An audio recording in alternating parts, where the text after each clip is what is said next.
Vapers, Everyday Vaper here again with a hardware review of the Furytank by Anyvape. It is a sub-ohm clearomizer that comes with an RDA deck as well. It holds 5 ml of juice and it comes with one stock 0.3 ohm coil. So let's look at it close up. So looking at the box then, nice and well presented. It's got the Anyvape logo inside on the packaging inside, Furytank written on the side. On either end you have a QR code, and on the back you have a little bit of information about it, usual sales blurb, bit about the actual details of it and what the kit contains, which is a Furytank with a 0.3 ohm BSDC coil head, an extra Segatank RDA coil head, and 1x extra Pirate's glass tube. So the RBA or the RDA deck looks like it comes from a different tank entirely. Let's open it up and have a look at some of what's in here. Okay, so the first thing we have is our spare Pyrex glass,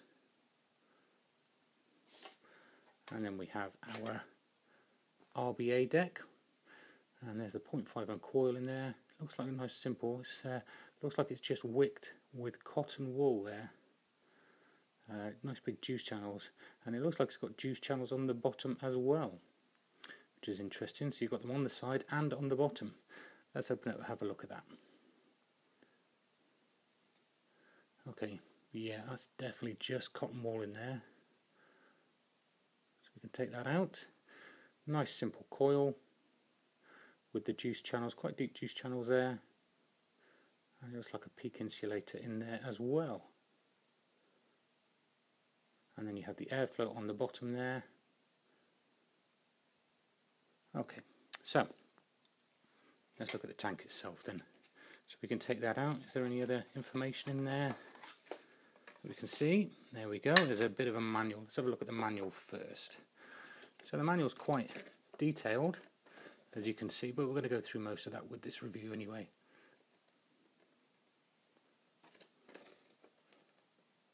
So a fair bit of information on there, a lot of it sales blurb, but I'm sure some of it is useful. Okay, let's have a look at the tank then. So there's our tank. So the styling of it is quite good.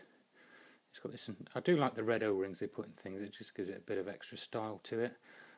Very big protruding centre pin there. That sticks out a long way. The insulator, I think, pretty sure that's PEEK by the look of it. Information on the bottom there, designed and manufactured by Anyvape.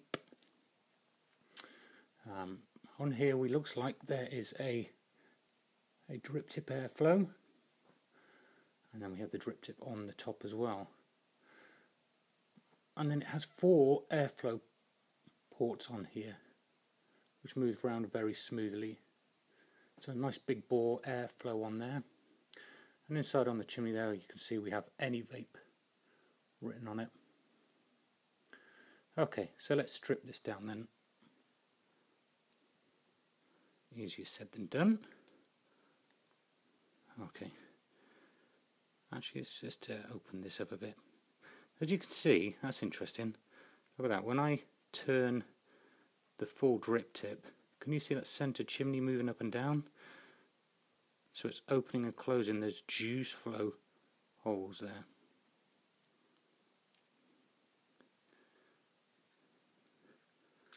And that takes the whole top section off, and that's where we fill it. Okay, let's strip it down a little bit more, see if we can get this base section off. That is on there tight, that is. There we go.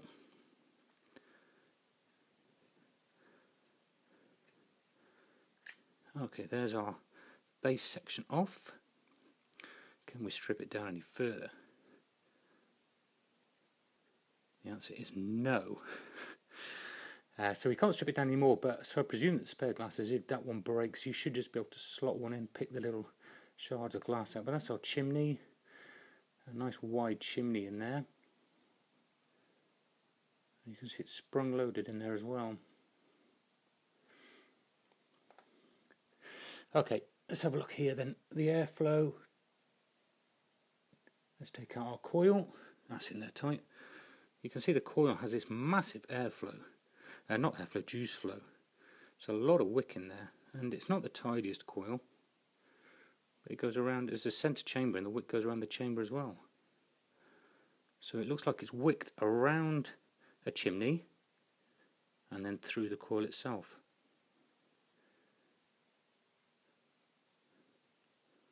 There we go. So there's our bottom section with the airflow. And here's our coil. So written on it there is 0.3 ohms, and it says it's 10 to 30 watts on there. So it only goes up to 30 watts, 0.3, 30 watts. Not a great deal of power, but I suppose it's because there's a very small chamber in there, a lot of heat, and not the hugest amount of airflow, I would imagine. Okay, can we strip this down anymore? Well, it's not going to be able to use it, but there you go. Oh, it's a dual coil. There you go, dual coil. Got a wick in there, and then the wick attaches to that there. So that one's obviously useless now. Okay, so let's rebuild it then. So what we're going to do, first of all, I've got a freshly wicked RBA deck on here. Let's put that into the bottom section. Very simply just screw it in. That's it. And then we get our centre section with the chimney and we place that on top. And we screw that in.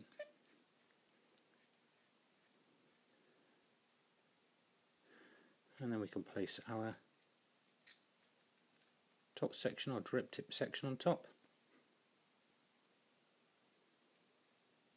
And that's it. And by screwing it, we can either close off the juice flow there, as you can see the centre chimney going down, or we can open it up. So there you go, the Furytank by Anyvape close up. Let's have a look at how we fill it then. To fill our Furytank, what we've got to do is first of all close off this juice flow. So we're going to turn the top section anti-clockwise until it's closed, and then we can keep on turning and the chimney comes off, the top section, the drip tip section. So we can top fill it that way. What we can then do is just put some liquid in. And just go straight into that chambers there.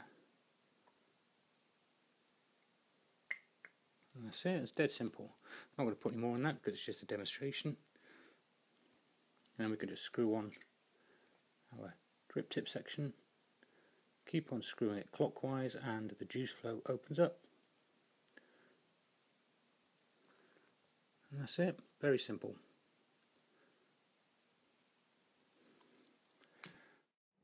So there you go, Furytank close up. Let's talk a little bit about its technical specifications then. Okay, it comes with what they call a pumping rod top filling capability, and that is where that chimney moves down, closes off the juice flow and allows you to top fill.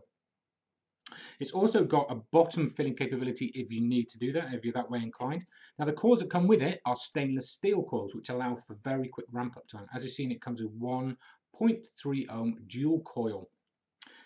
It's also got 5mm juice capability, so that's pretty good. The airflow on it, when you look at the airflow, that's 6mm in diameter there.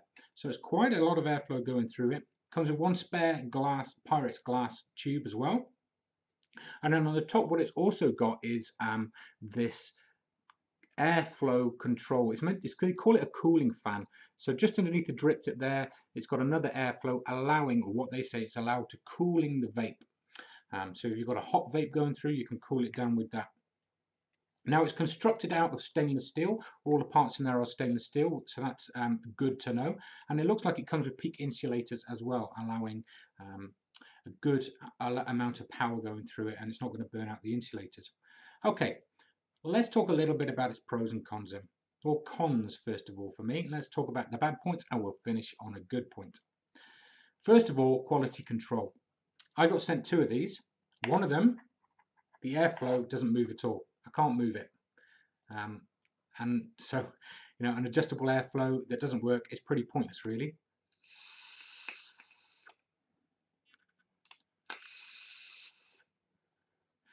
Secondly, as you saw in the close-up, the coils themselves, the stock coils, come with the juice holes in them are very large, allowing a lot of wicking to go through.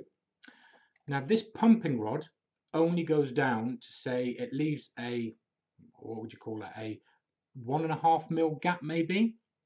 So you're not getting the full juice capabilities or the full juice onto that wick, allowing it to wick through. So it's a bit of a waste really.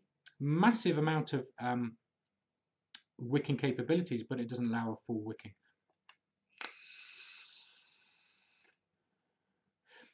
Third thing for me that's a bit of a con is this cooling fan airflow system.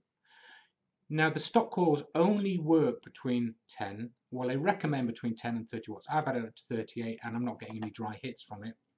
But you're not getting a very hot vape at those lower wattages. You know, in this day and age, that's quite a low watt range.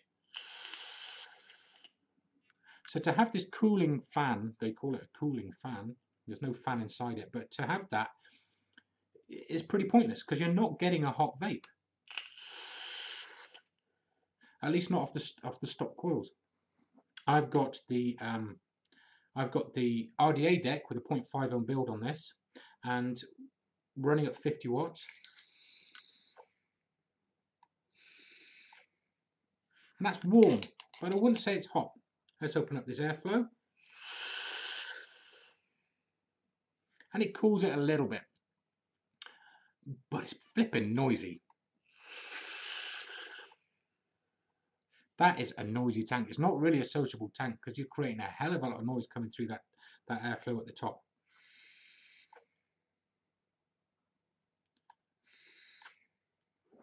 Okay, the fourth point, there's a bit of a con for me, is that RDA deck. The RDA deck, where you put the coils in, where you screw them into the deck, it's a very, very tight deck to work with. So your coiling skills have got to be very, very precise because they're almost touching the posts, and that's not a good idea. So you have to be spot on with your coiling, otherwise you are going to get shorts. Maybe they can make that deck a little bit bigger, but as you've seen, the chimney's not huge in there. So that's the cons. What's the pros then? Well, it holds 5 ml of juice. And that's always good. 5 mils. I filled this up about 20 minutes ago, and as you can see, it's getting through it, but I'm running it at 50 watts at the moment. So it does hold a lot of juice, but it also is going to drink a lot of juice as well, depending on how much you're vaping it. It's made out of stainless steel, and that's always a good thing. Stainless steel makes it easy to clean, and it's just the way that all tanks and RDA should be built out of. It's got a copper positive pin on the bottom, so that's allowing good conductivity of power. So you're going to get, you know, quite a minimal amount of voltage drop going through that. And it's got what looks like a peak insulator inside as well. So another plus point, allowing for good high voltage going through it, good high power going through it. So as you can see, it's got some cons. It's also got some pros as well.